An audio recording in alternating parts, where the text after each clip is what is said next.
A portare il saluto della Federazione Italiana Gioco Calcio è responsabile del calcio femminile per quanto riguarda il Comitato Regionale Veneto, Paolo Tosetto.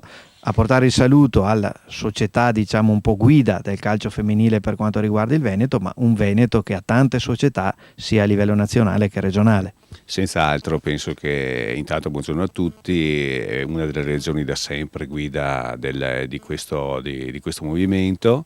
Intanto ho visto una bellissima location, una grandissima organizzazione degna a mio avviso di società maschili professionistiche ben più blasonate, e faccio i complimenti.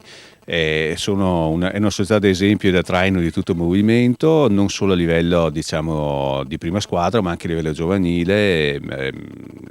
Devo ricordare, perché sono la società in questo momento a Verona, dove c'è anche un centro federale a livello di calcio femminile, il primo in Veneto, spero il primo di una lunga serie, e come società rappresentano la punta di diamante di una decina di società che fanno attività nazionale. Penso siamo la regione più rappresentata.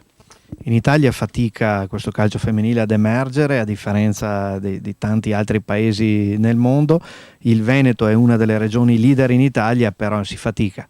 Ma anche qui, diciamo, le cose bisogna vederle con come si può dire, con due occhi, nel senso, a livello di affiliate in federazione sono assolutamente poche, inadeguate per una nazione dove il calcio è lo sport più diffuso, è lo sport più seguito.